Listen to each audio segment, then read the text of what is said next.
Le petit matin Sud Radio, 5h-7h, Benjamin Glaise. Il est 6h40, Sud Radio, la vie en vrai. C'est aujourd'hui que débutent les épreuves du brevet pour un peu plus de 850 000 collégiens. Les épreuves ont été maintenues malgré la canicule et dans une commune des Hautes-Pyrénées, les collégiens vont bûcher dans un lieu plutôt insolite. Bonjour Jean-Pierre Grasset.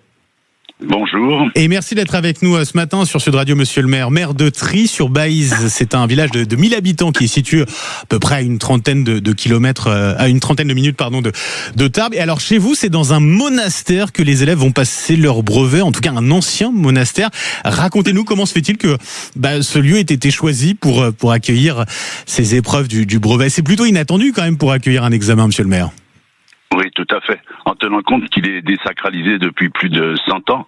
Donc, comment c'est venu ? La première cause, c'était une intervention d'Enedis sur le réseau qui devait occasionner une coupure. La deuxième chose, vu les conditions météo, tout ça s'est cumulé. Donc, la canicule plus une coupure annoncée, on a trouvé un lieu de repli et j'ai proposé donc l'ancien monastère, le monastère des Carmes, ancien monastère, pour que les épreuves se déroulent. C'est à proximité du collège. Les enfants le connaissent pour y aller de temps en temps. Donc voilà, c'est comme ça que c'est arrivé cette histoire. Il fera en tout cas moins chaud, j'imagine, dans cet ancien monastère par rapport à l'école. Je ne sais pas si on souffre particulièrement de la canicule dans votre collège. Effectivement, on le dit, les établissements scolaires c'est un peu compliqué en ce moment. Oui, on est bien d'accord. Alors, il fait très chaud, donc tout le monde souffre de la canicule. Bon, il y a un débat sur la climatisation qui est lancé, mais quoi qu'il en soit, tout le monde subit cette canicule. Donc, le lieu, là, il se trouve que ces vieilles pierres, ces gros murs épais, gardent la fraîcheur. Donc, on avait fait des tests de température avant que l'éducation nationale prenne les locaux. On était à 25, 26 en plein après-midi, donc dans des conditions, à mon avis, bien plus confortables qu'au collège. Vous allez donner envie à certains d'aller passer leur brevet, parce qu'avec des températures comme ça, c'est vrai que ça donne envie. Ouais. Tout à fait. Ils peuvent venir voir le monastère, il est ouvert, il y a des expos, et je trouve que là aussi, c'est une occasion qui fait une très très belle publicité pour cet élément patrimonial de notre commune, qui est très très joli. Ouais, vous avez bien raison. Il a fallu l'aménager, en tout cas, cet ancien monastère, tout de même, pour accueillir ces épreuves du brevet.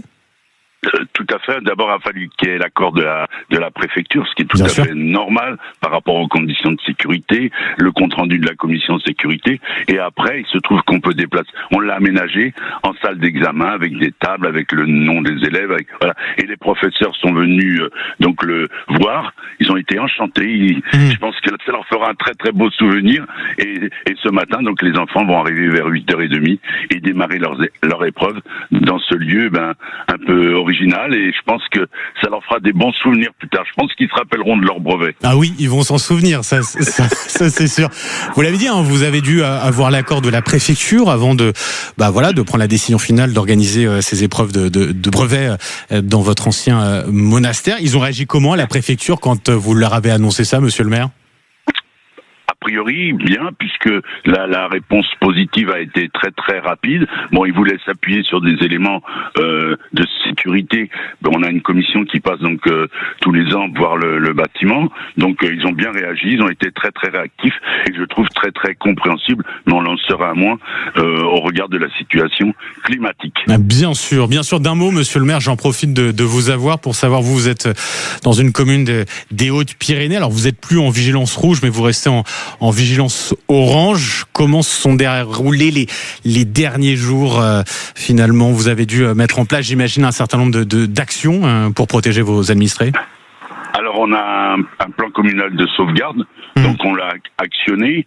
On a donc fait on a appelé nos anciens, en tenant compte que on est un petit village.